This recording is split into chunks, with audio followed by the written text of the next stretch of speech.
आज मैं आपको ऐसी ऐसी बातें बताऊंगा गुरु ग्रंथ साहिब जी के बारे में कि आपकी आंखें खुल जाएंगी कि ये कौन है, पहचानो आज। ये कोई किताब नहीं, ये कोई कागज नहीं, ये कोई स्याही नहीं। बाबा आनंद सिंह जी महाराज वचन किया करते थे, मेरी जबान सड़ जाए अगर मैं ये कहूं कि ये किताब है। कहते थे मेरी आंखों से देखो, कहते थे मेरी आंखों से देखो, एक एक अक्षर गुरु नानक बोल रहा है, एक एक अक्षर। अमेरिका के कैलिफोर्निया में एक लाइब्रेरी बनी हुई है, दुनिया की सबसे बड़ी लाइब्रेरी। ध्यान दीजिए साथी,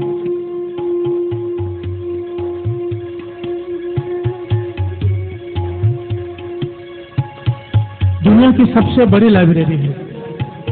इतनी बड़ी कि अंदर छोटी छोटी गाड़ियां चलती हैं, जो गोल्फ कोर्स में चलती है ना गाड़ियां, लोग उसमें चलते हैं, क्योंकि इतनी बड़ी लाइब्रेरी है। जितनी भी किताबें दुनिया में आज तक बनी हैं वहां पर हैं।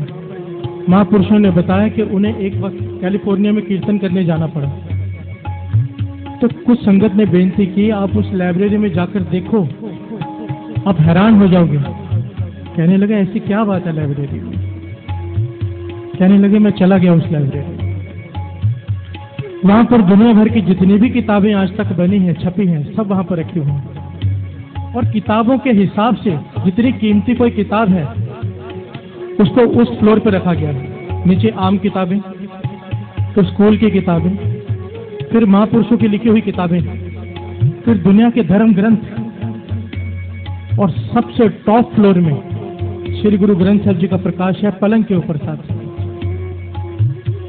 कहने लगा मैं हैरान हो गया कि ये तो क्रिश्चियन लोग हैं, अंग्रेज लोग, इनको तो बाइबल को सबसे ऊपर रखना चाहिए था।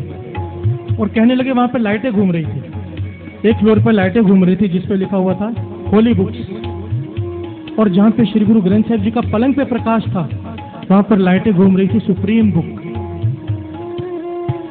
कहने लगा मैं हैरान हो गया, मेरी खुशी का ठिकाना न रहा कि मेरे गुरु साहिब जी की सबसे ऊपर पलंग पर विराजमान है। बाकी सब किताबें जितने भी धर्म ग्रंथ हैं शेल्फ में रखे हुए हैं, पर श्री गुरु ग्रंथ साहिब जी का स्वरूप पलंग पे प्रकाश है, वो भी टॉप फ्लोर पे सुप्रीम बुक बोल के रखा है। तो कहने लगा मैंने मैनेजर को बुला लिया और बेनती की, मुझे बताओ कि आपने यहाँ पर बाइबल क्यों नहीं रखी, और भी धर्म ग्रंथ हैं, आपने श्री गुरु ग्रंथ साहिब जी को इतना सत्कार कैसे दिया। कहने लगे हम यहाँ पर जो भी किताब को जो सत्कार देते हैं इस आधार पर नहीं देते कि ये किस धर्म का है, इस आधार पर देते हैं साइंटिफिक तौर पे प्रूव हो जाए जो लिखा है वो सच है। तो साइंस के साथ जिस किताब की बातें मैच कर जाएं, जिस ग्रंथ की बातें साइंस के मुताबिक मैच कर जाएं, उसी को हम बड़ा दर्जा देते हैं। तो कहने लगे आपने श्री गुरु ग्रंथ साहिब जी में क्या देखा ऐसा। तो जो बात उन्होंने कही ध्यान से सुनिए।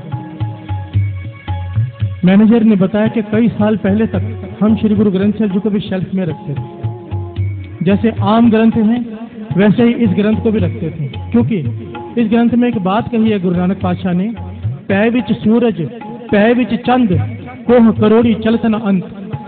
ध्यान दीजिए, पै विच सूरज पै विच चंद कोह करोड़ी चलतन अंत। इसका भाव है कि जो सूरज है वह भी चल रहा है उसके हुक्म में। गुरु नानक पातशाह लिखते हैं चंद्रमा सारे ग्रह उसके हुक्म में चल रहे हैं, कोई भी चीज ठहरी हुई नहीं है। पर साइंस ये कहती रही है कि सूरज खड़ा है, धरती उसके आसपास चक्कर काट रही है, चंद्रमा धरती के आसपास चक्कर काट रहा है, सब चल रहे हैं पर सूरज खड़ा है। कहने लगा अब साइंस ने जाकर माना है कि सूरज भी चल रहा है, और उसकी स्पीड इतनी स्लो है कि पकड़ में नहीं आ रही। ध्यान दीजिए साथ संगत जी। कहने लगे हम हैरान हो गए कि आज जाके हमें पता चला है कि सूरज भी चल रहा है। गुरु नानक पातशाह के पास 550 साल पहले कौन सी दूरबीन थी जिससे उन्होंने देख लिया कि सूरज भी चल रहा है। तब हम समझ गए ये कोई आम किताब नहीं, जो श्री गुरु ग्रंथ साहिब जी। एक बार प्यार से बोले धन श्री गुरु ग्रंथ साहिब जी। जिस आदमी ने आज तक इसे किताब समझने की गलती की है ना, जिसने भी इसे किताब समझा है, बहुत भारी दुख उठाया साथ। बाबा ईश्वर सिंह जी महाराज कहा करते थे ये गुरुओं का गुरु है, गुरुओं का गुरु। तो किसी ने पूछा